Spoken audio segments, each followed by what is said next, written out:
6 mois de tension entre la France et l'Algérie. Où en sommes-nous aujourd'hui?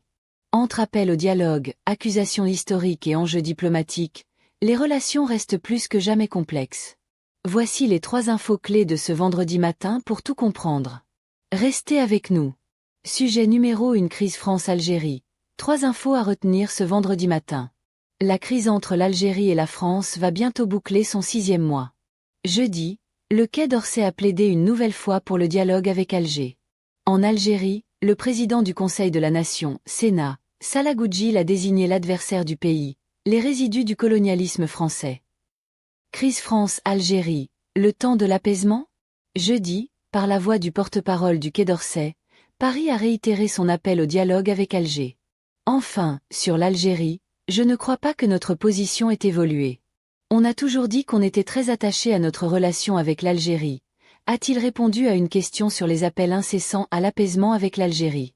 Il a rappelé que la France tient toujours à la feuille de route tracée par les présidents algériens et français lors de la visite d'Emmanuel Macron en Algérie en août 2022.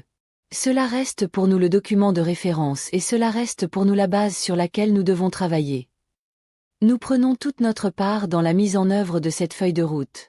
Le porte-parole du ministère français des Affaires étrangères a dit que, il y a eu, ces dernières semaines, des événements un peu difficiles qui ont créé de la tension entre Paris et Alger, des décisions assez surprenantes de la part de la partie algérienne, assez incompréhensibles d'ailleurs. Mais encore une fois, nous sommes convaincus que le premier réflexe que nous devons avoir, c'est un réflexe de dialogue avec les autorités algériennes et puis nous verrons comment cette proposition est reçue. Mais nous ne sommes pas du tout dans une logique escalatoire, bien au contraire, a-t-il. Algérie. Bientôt une loi pour réclamer la décontamination des sites des essais nucléaires français dans le Sahara algérien. Entre l'Algérie et la France, les questions qui fâchent ne manquent pas. Parmi lesquelles figure la décontamination des sites des essais nucléaires français dans le Sahara algérien. Une question revendiquée par l'Algérie, mais la France refuse de nettoyer les sites où elle opérait des essais nucléaires et chimiques dans le Sahara algérien. La ministre de l'Environnement et de la Qualité de la Vie Nadjiba Djilali a annoncé jeudi la décision de l'Algérie d'inclure ces revendications de manière claire et explicite dans la législation environnementale nationale afin de garantir les droits des générations actuelles et futures à un environnement sain et durable. La France doit assumer pleinement ses responsabilités historiques, morales et juridiques dans l'élimination de ces déchets radioactifs et reconnaître l'énorme préjudice qu'il a causé à notre pays et aux populations d'Adrar, de Regan, d'Inneker et d'autres régions, a-t-elle dit. France-Algérie, la menace de l'arme migratoire et des visas plane. La France va-t-elle utiliser l'arme des visas dans la crise avec l'Algérie? La question est souvent posée alors que les relations entre les deux pays sont réduites à leur plus simple expression depuis la décision du président Emmanuel Macron de reconnaître la souveraineté du Maroc sur le Sahara occidental le 31 juillet dernier. En France, l'extrême droite et la droite dure appellent à suspendre ou à réduire drastiquement les visas pour les ressortissants algériens afin de faire pression sur le gouvernement algérien pour délivrer plus de laissez-passer consulaires et libérer Boualem Sansal. Mais cette arme, utilisée déjà en 2021, n'a pas prouvé sans efficacité.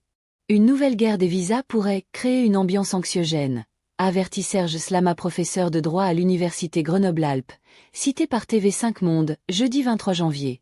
Pour le sénateur écologiste d'origine algérienne Akli Melouli, la France a déjà épuisé ses cartouches pour utiliser l'arme des visas. Je ne vois pas ce que vous pouvez renforcer de plus, a-t-il dit aux mêmes médias, en soulignant les grandes difficultés que rencontrent les Algériens pour décrocher un visa pour la France. Ou alors, on dit 0 visa. Mais ça va impacter tout le monde, a-t-il averti. La France redoute aussi que l'Algérie, qui déploie d'importants moyens pour lutter contre l'immigration clandestine sur son territoire et pour stopper les flux de migrants en provenance de l'Afrique subsaharienne vers l'Europe, utilise l'arme migratoire. Sujet numéro 2: le refus de LFI de soutenir une résolution pour la libération de l'écrivain franco-algérien Boualem Sansal au Parlement européen, critiqué à gauche comme à droite. Le vote de plusieurs eurodéputés La France Insoumise, LFI, contre une résolution du Parlement européen soumise au vote jeudi 23 janvier est très largement voté, 533 voix pour, 24 contre et 48 abstentions, demandant la libération de l'écrivain franco-algérien Boualem Sansal, incarcéré depuis la mi-novembre en Algérie, a suscité de vives réactions. La délégation de LFI s'est partagée entre 4 votes contre et 2 abstentions. Rima Hassan a ainsi voté contre, tandis que Manon Aubry s'est abstenue. C'est une honte. Franchement, s'abstenir ou voter contre un tel texte factuel où il n'y a rien d'idéologique, rien d'historique qui soit contestable, c'est simplement cautionner l'emprisonnement d'un immense écrivain dans des geôles et c'est profondément scandaleux, a déclaré sur BFM TV et RMC Raphaël Glucksmann, qui siège avec les socialistes. L'ancien insoumis, François Ruffin s'est dit en désaccord complet avec le vote de ses anciens camarades. La place d'un écrivain n'est pas en prison, qu'on soit d'accord ou pas avec ce qu'il écrit. Évidemment qu'il faut tout faire pour la libération d'un écrivain, a-t-il réagi sur France Inter. Bruno Retailleau demande à LFI de se justifier. Tollé également à droite. Vous vous rendez compte que cette résolution demandait la libération immédiate d'un homme malade, d'un homme âgé. Et Madame Rima Hassan dit non, je refuse, je vote contre. C'est inhumain, c'est politiquement scandaleux. Et je demande d'ailleurs à LFI de se justifier, a renchéri le ministre de l'Intérieur, Bruno Retailleau, sur Europe 1 et CNews. Rima Hassan s'est défendue sur X en affirmant notamment s'opposer à l'instrumentalisation qui est faite du cas de M. Sansal par la droite et l'extrême droite dans les relations déjà houleuses entre la France et l'Algérie. Retailleau a estimé que Boualem Sansal était sans doute l'otage de cette relation tendue entre les deux pays, et a demandé au régime algérien un geste humanitaire.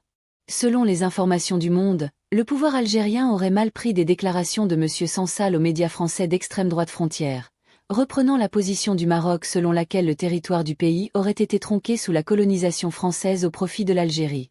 Pour M. Glucksmann, ce vote est un argument supplémentaire pour justifier la rupture en France entre socialistes et insoumis. Notre vision du monde, nos principes ne sont pas les mêmes. Notre rapport au débat public n'est pas le même. Arrêtons l'hypocrisie, a-t-il plaidé. Merci à vous d'avoir regardé cette vidéo jusqu'à la fin. Votre soutien compte énormément pour nous. N'hésitez pas à liker, commenter et partager pour continuer la discussion.